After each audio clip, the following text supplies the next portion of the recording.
ANZAC Day 2020, and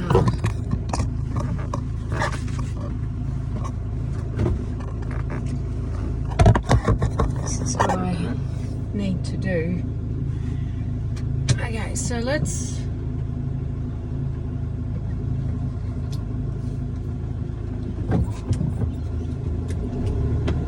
go and look at Bendigo.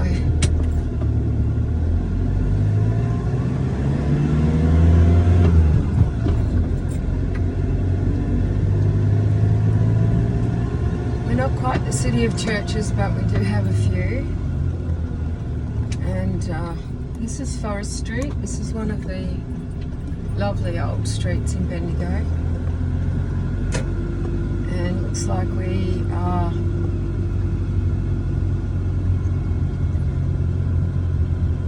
being directed around the city. So, okay.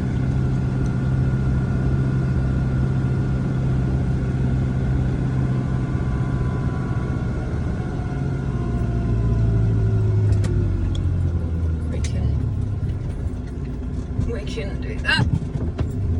Not sure if I'm marching today. I'm still the BCC on the RA Survey Corps list mail out to everyone. I believe that's probably out of respect that I am a very unusual Survey Corps officer, and when it comes to standing up for others, I like to count myself there in the front row. You know, like General Morrison said, you know, the standard you walk past is the standard you accept. So I never walk past, and I set my own standards if the ones around me are very low. So this is coming around the back. Pretty sure I won't be able to get too close to the marching area today, but that's okay. We can just drive around the other areas of Bendigo, which are actually quite extraordinary, and they've been my safe home for a long time. And I'm only just starting to talk about some of my experiences. And, you know, while they are probably shocking to the person that is listening, these are my lived experiences as a female joining the military at the age of 17 and a half. Largely, you know, vulnerable, but also very naive, and also very, you know, bright-eyed, because there was a huge future in what I was doing, and I was very proud of it. And so we get back to the standards that others walk past, and they allow you know, the bad behaviours to fester and to be ignored, and to operate without impunity in a lot of cases. But I've always been a person who doesn't like to see other people being mistreated. And if there's anything I can do, I was kind of brought up, or maybe I was just developed this way. I decided that I wasn't going to allow a person to stand alone. Anyway, so we're in Garcet Street at the moment, and I just want to show you something. This is the potential project of the Young Veterans. 11 Garcet Street. It's an old house. It's a bit derelict, but it's owned by the same property owner. And then we've got the Doherty's Gym, which is also owned by the same property owner. So what we're looking at here is a Young Veterans Vehicle project. And right next door is Dan Murphy's. So You know, if we can't get a bit of support from there, we'll go in and we'll buy our Baileys and you know, our whiskies and whatever else we need to enjoy our days. So this is Old Glassett Street, right? So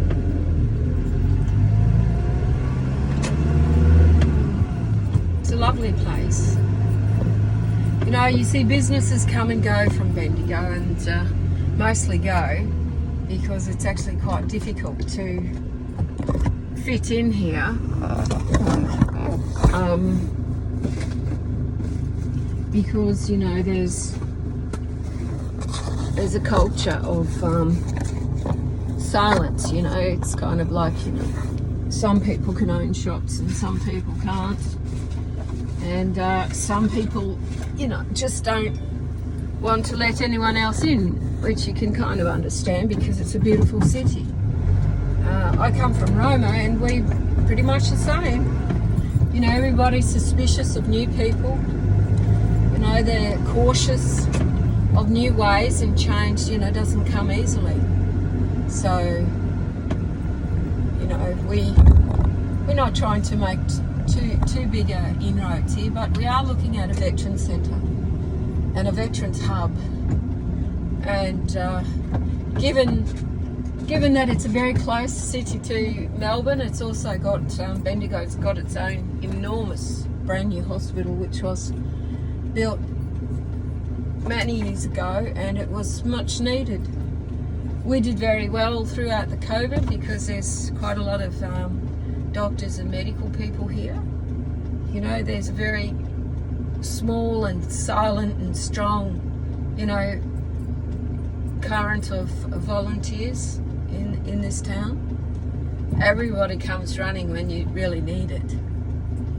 So as I've been going around talking and explaining what the Veteran Centre does, and talking about young projects for young veterans that need, not only do they need their entitlements paid to them, but they also need to have hope in the future. You know, they need to know that at the age of 30 or the age of 20 or the age of 40 or even 50 and higher up into my bracket, they need to know that their service counted for something. They need to know that, you know, that they're respected. And they certainly need to know that when anyone calls out a welfare check on a veteran, that, you know, it's not going to end up like it did in Townsville this week, where the first welfare check was carried out, the veteran was taken to the hospital, but then he was released, and then sadly the next incident is a shooting. And when that happened, I remember thinking to myself, I bet that's a veteran. So that's the actual other thing that I'm hoping to do in all of this is when you call 000, you're going to get fire, ambulance, police and veterans. You know, it's the veterans of anything, I suppose. You could be a first responder as a fireman and you still be a veteran.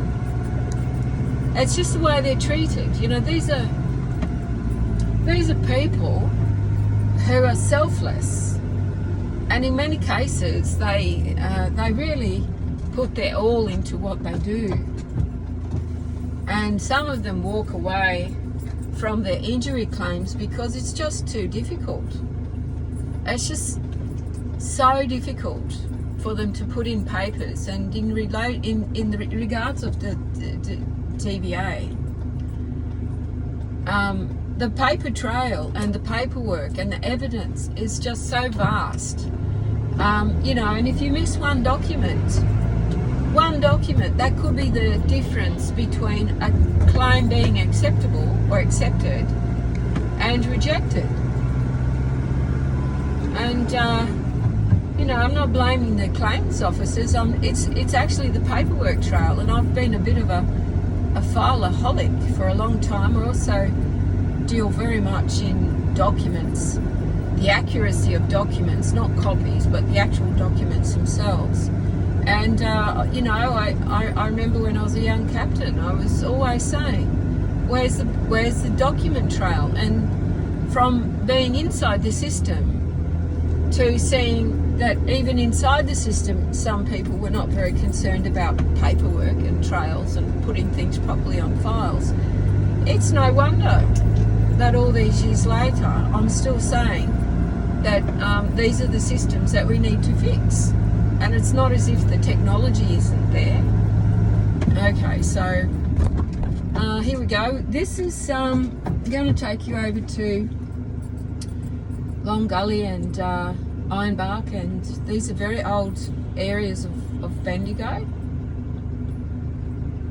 I got my coffee. Oh my God, it's very strong. It's very strong.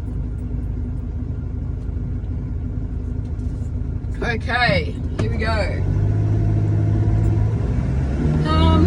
I can tell you that I have this real fascination for chimney pots around Bendigo. It's quite amazing, you know, so many people looking down where they feet walking, they never look up to see what's above the, you know, the veranda line. I spend an inordinate amount of time just looking at everything. At street level, above street level, and anywhere else I can, you know, find some sort of curiosity. So I guess a lot of people really don't understand why I do this. I think I've always been doing this, helping people, or observing them, or observing people being cruel to people. People saying things to people that, you know, they really can't retract later. So, okay, we're in Ironbark now. This is very, that's the other end of Forest Street. We could probably drive all the way down that, get to the other end.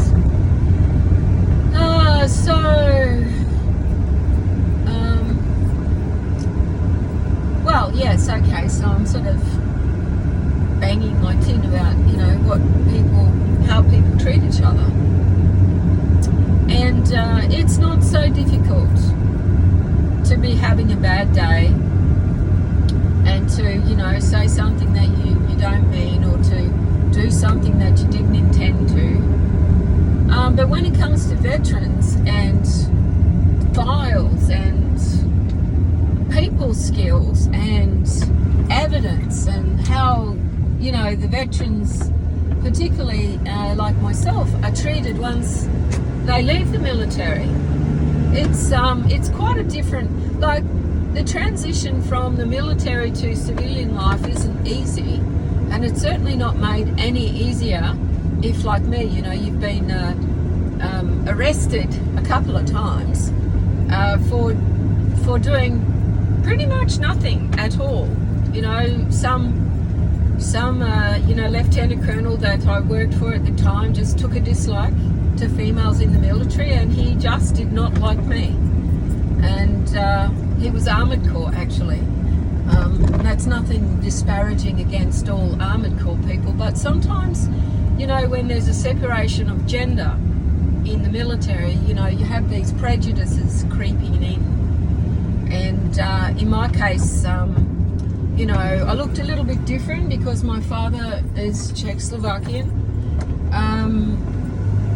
I think that was probably straightened out a little bit because my mother has an Irish, Scottish, English background. So, you know, there's the you know, what people like to see. But if you're a little bit different, or you're not so active in talking or engaging or becoming part of the group or the pack, in some cases, you know, you're expected to behave like the group and the pack, and you know, target somebody, or, you know, not say anything, or, you know, you can't say anything because everybody around you is saying, hey, you can't say that. Well, I kind of set my own standards in regards to that, and that's exactly the standards that I live by. And I can tell you, it's not easy sometimes. You know, they certainly not easy, because people who don't know me at all, you know, decide that I'm a certain type of character, and they attach labels to people like that.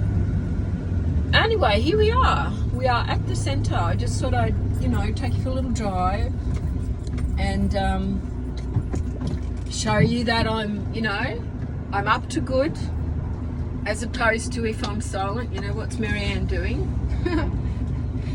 It's just, the way of the world, isn't it? I'm quite happy doing my little thing.